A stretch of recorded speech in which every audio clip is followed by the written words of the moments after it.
Alhamdulillahi rabbil alamin arrahmanir rahim alladzi iyyahu na'budu wa iyyahu nasta'in. Asyhadu an la ilaha illallah wahdahu la syarika la wa asyhadu anna Muhammadan abduhu wa rasuluhu wa la nabiyya ba'dah. Allahumma salli wa sallim wa barik ala sayyidina wa maulana wa nabiyyina wa habibina Muhammad sallallahu alaihi wasallam wa ala alihi wa ashabi ajma'in wa man tabi'ahum bi ihsanin ila yaumiddin, amma ba'd. Wa ya ayyuhal muslimun al hadirun rahimakumullah, usi wa iyyakum bi taqwallah faqad fazal muttaqun. Wa qala ta'ala fi kitabihil karim wa huwa asdaqul qailin, a'udzu billahi as-sami'il alim minasyaitonir rajim. Ya ayyuhallazina amanu ittaqullaha haqqa tuqatih wa la tamutunna illa wa antum muslimun. Wa qala aidha wa bataghi fi ma ataqallahu ad-daral akhirah wa la tansa nasibaka minad dunya wa ahsin kama ahsanallahu ilaik wa la tabghil fasada fil ard innallaha la yuhibbul mufsidin. Wa qala aidha wal yakhshal ladzina law tarakum min khalfihim dzurriyyatan di'afa khafu alaihim falyattaqullaha wal yaqulu qawlan sadida. Wa qala Nabi sallallahu alaihi wasallam al iman huwa an tu'mina billah wa malaikatihi wa kutubihi wa rusulihi wal yaumil akhir wa tu'mina bil qadri khairihi wa syarrihi. Sadaqallahul adzim wa ballagha rasuluhul karim wa nahnu ala dzalika minasyahidin wasyakirin walhamdulillahi rabbil alamin. Hadirin jamaah Jumat rahimakumullah, alhamdulillah hari ini kita memasuki Jumat pertama di tahun baru 2026 miladiah Masehi. Tapi sudah Jumat kedua di bulan 7 bulan Rajab 1447 Hijriah. Kita berada di tanggal 13 Rajab. Hari pertama al-ayyamul bid, al-ayyamul baid, hari-hari putih. Yang dalam agama kita salah satu anjurannya agar kita bisa melaksanakan puasa hari putih. Kenapa diistilahkan dengan hari putih? Karena di tanggal 13, 14 bulan, 15 bulan di langit itu bulan bersinar putih cemerlang. Siapa yang disiplin melaksanakan ini setiap bulan 3 hari, maka dia seperti puasa setahun. Berbahagialah, berbanggalah, bergembiralah, bersyukurlah kepada Bapak dan saudara yang ingat dan kuat memulai hari puasa ini di hari pertama, dilanjutkan besok dan seterusnya lusa 3 hari. Bapak dan saudaraku jamaah Jumat rahimakumullah, judul yang disepakati oleh Dewan Masjid, Forsam dan MUI untuk jadwal pertama di periode Januari-Juni 2026 ini adalah menjaga kesucian iman di tengah arus modernisasi. Ini karena dalam diskusi bahwa era modern ini membuat terkadang iman kita menjadi tercemar oleh polusi, perkembangan teknologi, ilmu, dan membuat iman kita menjadi tergerus. Sehingga judul ini dipilih. Bapak dan saudaraku jamaah Jumat rahimakumullah, karena itu topik ini sangat penting, sangat relevan, sebab kita saat ini menghadapi tantangan yang di era modern ini makin canggih, makin kompleks dan beragam. Sehingga kalau tidak ada upaya-upaya yang kita lakukan secara sistematis, terencana, masif, maka boleh jadi kita selamat, tetapi generasi pelanjut kita akan tercabik-cabik kepribadiannya, keimanannya. Kita bisa bayangkan Bapak dan Saudara, modernisasi ditandai dengan kemajuan teknologi yang sangat pesat dan makin canggih. Bayangkan lembaran kertas, uang kertas itu gambarnya bisa bicara. Kita dengan sangat mudah mendapat informasi, mendapat informasi dari teknologi AI. Apa saja yang kita tanya, dalam hitungan detik malah keluar jawaban. Hal ini memberikan banyak manfaat, tetapi pada saat yang bersamaan juga memberikan ancaman mudarat.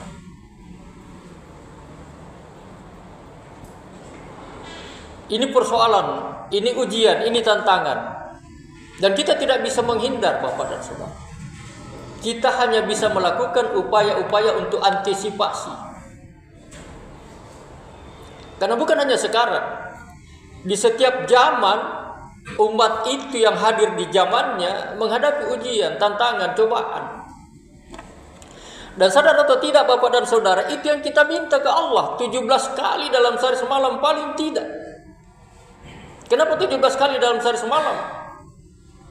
Karena ada dalam setiap rakaat salat kita. Sementara salat kita yang wajib minimal 17 rakaat.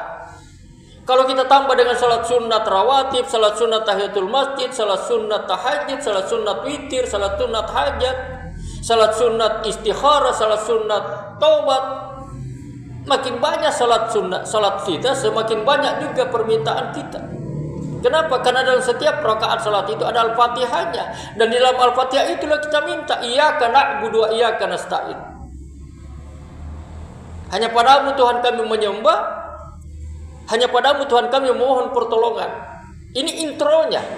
Tapi intinya kemudian mengatakan ihdinas siratal mustaqim, tunjuki kami jalan yang lurus. Yang kita minta kepada Tuhan adalah jalan yang lurus, bukan jalan mulus. Untuk apa mulus tapi di ujungnya dimurkai oleh Allah? Untuk apa mulus tapi di ujungnya kita tersesat? Kita jelaskan ke Allah. Jalan lurus yang kami minta Tuhan maksud kami siratal ladzina an'amta alaihim ghairil maghdub waladdallin. Itu jalannya, jalan lurus itu jalannya para nabi, jalannya para syuhada, jalannya orang-orang pilihan yang mereka bertarung dengan sekian banyak ujian, cobaan, penderitaan. Sampai terkadang sahabat Nabi mengatakan, "Mata nasrullah, kapan datangnya pertolongan Allah?" Siksaan, ancaman, intimidasi luar biasa. Sampai harus hijrah ke Taif, diembargo 2 tahun. Terpaksa hijrah ke Madinah. Tetapi di balik penderitaan, ujian dan cobaan itu mereka mendapatkan nikmat. Itu yang kita mohon kepada Allah. Sampai Allah mengatakan di salah satu surah, Bapak dan Saudara mengatakan, Bapak, ahasiban nasu ayutraku ayakulu amanna wahum la yuftanun.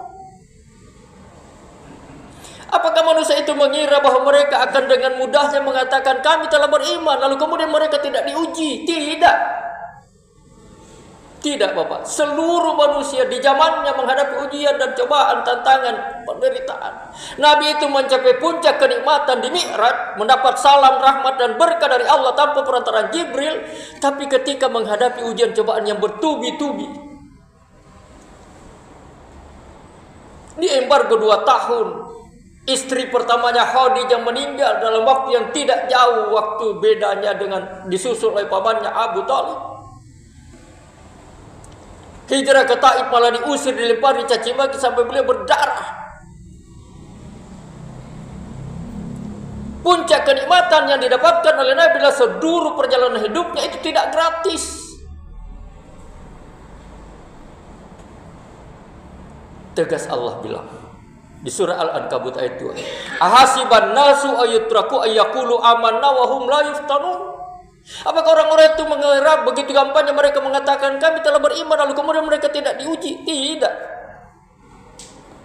Walaqad fatanna alladzina min qablihim fala ya'lamanna Allahu alladzina sadaqu wa la ya'lamanna al-kadzibin. Tidak, kata Allah. Sungguh kami telah menguji orang-orang sebelum mereka, maka Allah pasti mengetahui orang-orang yang benar dan pasti juga Allah mengetahui siapa yang berdusta. Al-Ankabut ayat 23. Inilah eranya Bapak dan Saudara. Kita tidak bisa menghindar. Bagaimana mengantisipasi dampak dari modernisasi Bapak dan Saudara, dengan perkembangan teknologi, ilmu dan luar biasa, materialisme. Salah satu dampak yang tidak bisa dihindari, hanya bisa diantisipasi adalah materialisme dan konsumerisme. Dengan banyaknya iklan, dengan banyaknya tawaran, dengan banyaknya kemudahan, orang berlomba untuk menumpuk harta kekayaan. Sampai Allah mengatakan, alhaakumut takasur hatta zurtumul maqabir. Bermewah-mewahan membuat kamu lupa, membuat kamu lalai, sampai tiba-tiba kamu sudah berada di penghujung kehidupan. Alhaakumut takasur hatta zurtumul maqabir, sampai kamu berada di alam kubur. Yang kedua Bapak dan Saudara, sekularisme dan liberalisme memisahkan antara, nggak bisa lagi kita, tidak ada lagi sekat-sekat negara Bapak dan Saudara. Apa yang terjadi di Indonesia dalam waktu hitungan menit atau bahkan detik langsung kita ketahui. Apa yang terjadi di Gaza, apa yang terjadi di Sumatera dalam hentikan singkat sekali kita ketahui. Dan pengaruhnya jadi bermanfaat, pengaruhnya ada yang negatif, mudarat. Sehingga ada paham yang tidak bisa kita hindari, yang mempengaruhi kehidupan kita, yang menggerus iman kita, yang membuat iman kita menjadi tergerus atau tercemar. Dan ini yang dicuri. Ini yang dipilih judul ini oleh teman-teman di pengurus MUI, pengurus Warsam, pengurus Dewan Masjid.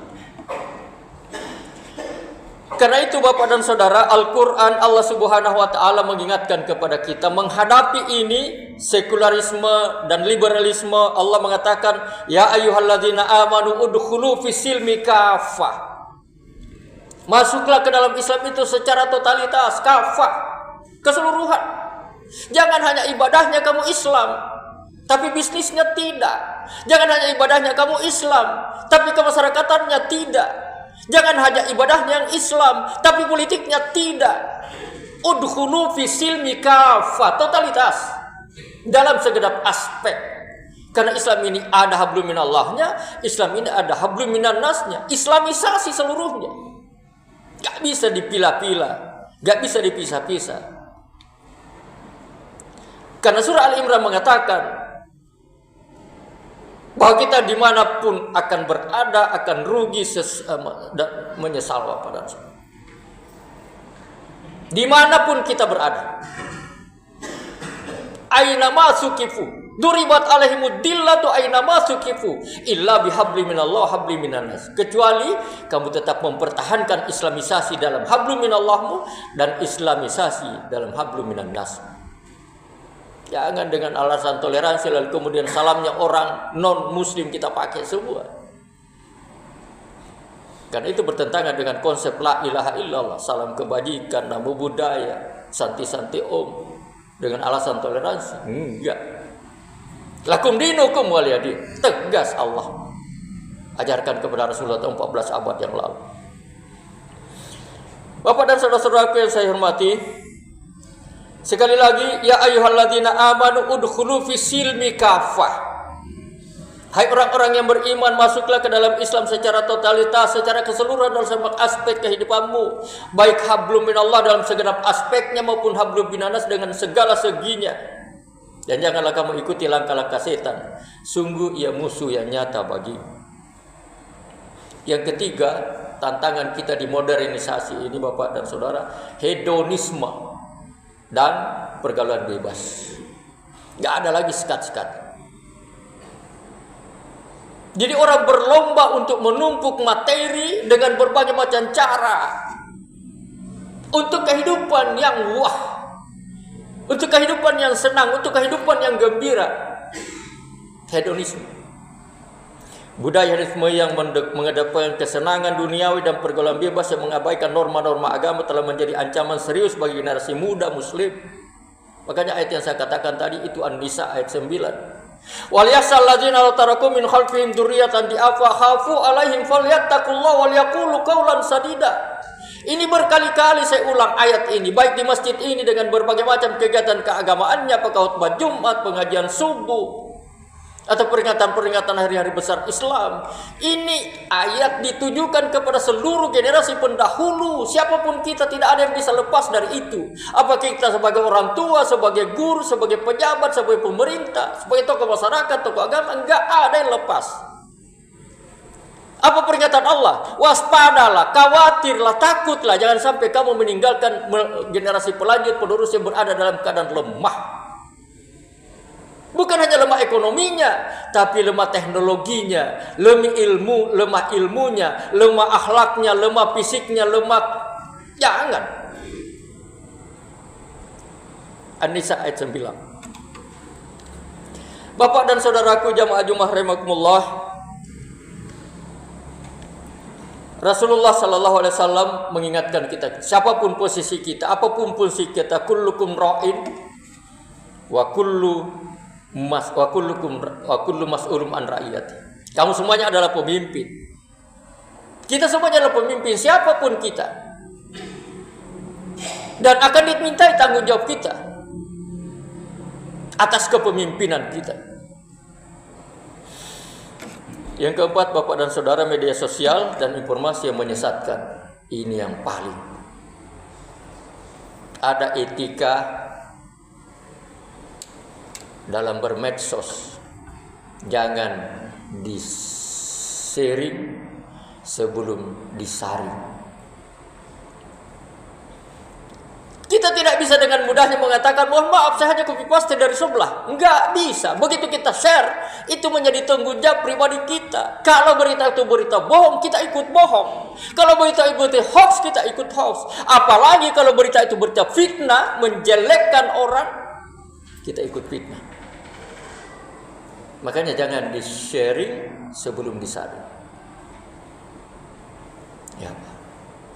Karena terkadang bukan dia ngomong, sampai kepada penipuan, terjebak pada pinjol, terjebak pada judi online, pinjaman online, itu karena teknologi. Sampai ada barangkali kita sudah ikuti Bapak dan Saudara, sepertinya anaknya ngomong, "Mak, saya keserempet tadi, saya ada di rumah sakit. Nanti saya jelaskan bagaimana, apa penyakit saya, tapi ini sudah ada keterangan dokter. Tolong transfer dulu, Mak, supaya saya diberi tindakan." Juga saya terancam. Yang mamanya kan panik. Padahal itu teknologi.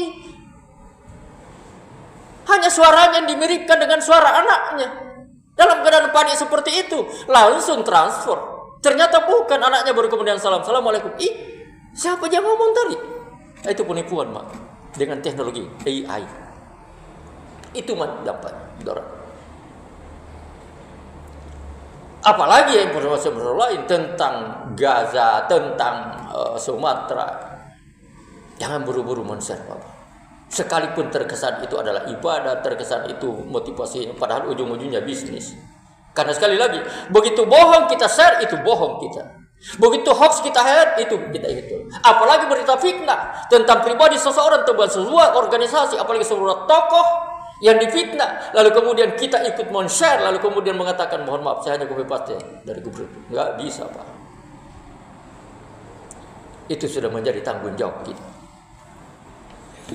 Media sosial dan informasi yang menyesatkan. Bapak dan Saudara, ya ayyuhalladzina amanu in ja'akum fasikun, apabila datang kepada orang fasik atau informasi orang fasik yang datang kepada, informasi bohong, informasi hoax, informasi fitnah, fatabayanu, tabayun dulu, cari informasi betul enggak ini informasi.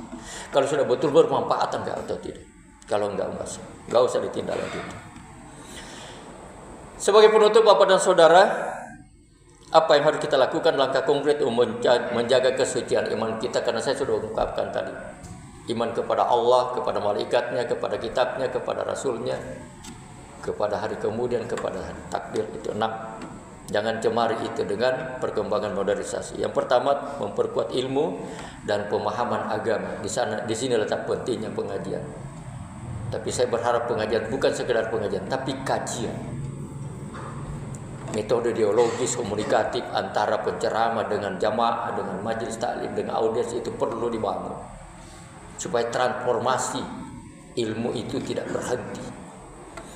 Yang kedua, membiasakan diri dengan ibadah dan zikir. Mudah-mudahan itu dengan cara seperti itu kita bisa antisipasi. Yang ketiga, menjaga pergaulan dan lingkungan. Yang keempat, memanfaatkan teknologi untuk kebaikan. Bapak dan saudaraku jamaah Jumat rahimakumullah, singkat sekali waktu kita, tapi itulah poin-poin besar yang saya kemukakan, mudah-mudahan bisa menjadi inspirasi bagi kita untuk kita kembangkan. Apa tantangan yang kita hadapi di era modern ini, bagaimana antisipasinya dengan petunjuk-petunjuk agama yang kita yakini kebenaran. Barakallahu li wa lakum fil Qur'anil azim. Wa nafa'ni wa iyyakum bima fihi minal ayati dzikril hakim. Wa taqabbal minni wa minkum tilawatahu innahu huwas samiul alim.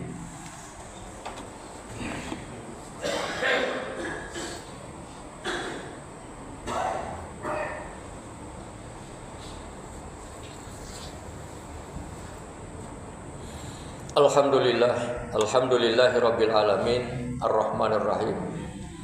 Alladzi iyyahu na'budu wa iyyahu nasta'in. Asyhadu an la ilaha illallah wahdahu la syarikalah wa asyhadu anna Muhammadan abduhu wa rasuluhu wa la nabiyya ba'da.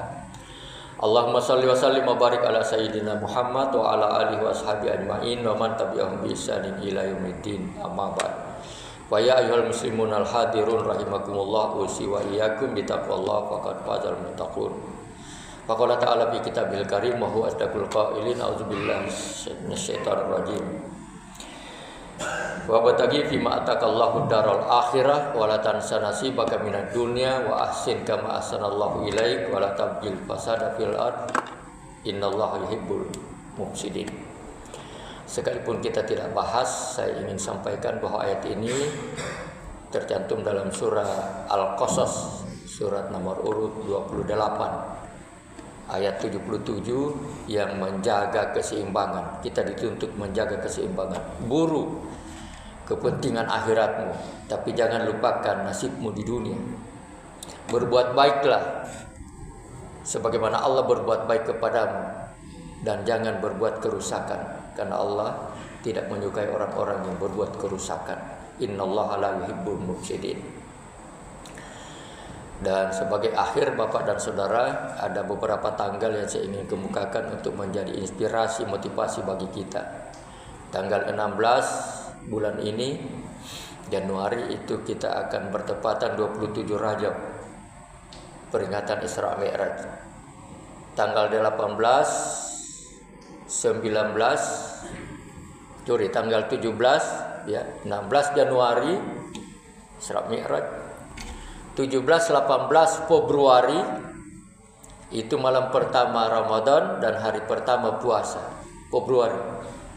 Ya, 17, 18. 19, 20, 19, 20 Maret itu malam takbiran dan 1 Syawal Idul Fitri. Mari kita akhiri dan tutup dengan bersama-sama berdoa, bermunajat kepada Allah. Bismillahirrahmanirrahim. Allahumma ighfir lil mu'minina wal mu'minat wal muslimina wal muslimat al ahya'i minhum wal amwat innaka sami'un qaribun mujibud da'wat ya rabbal alamin. Rabbana la tuzigh qulubana ba'da idh hadaitana wa hab lana min ladunka rahmah innaka antal wahhab. Rabbi habli minas solihin. Rabbana hab lana minas solihin. Rabbana hab lana min azwajina wa dzurriyyatina qurrata a'yun waj'alna lil muttaqina imama. Rabbana la tu'akhidna in nasina aw akhtana wa la tahmil alaina isran kama hamaltahu alal ladzina min qablina wa la tuhammilna ma la taqata lana bi wa'fu anna waghfir lana warhamna anta maulana fansurna 'alal qaumil kafirin. Rabbana amanna bima anzalta wattaba'na ar-rasul faktubna ma'asy syahidin. Rabbana atina fid dunya hasanah wa fil akhirati hasanah wa qina adzabannar wa adkhilnal jannata ma'al abrar ya aziz ya ghaffar ya rabbal alamin. Subhanaka rabbil izzati amma yasifun wa salamun alal mursalin walhamdulillahi rabbil alamin.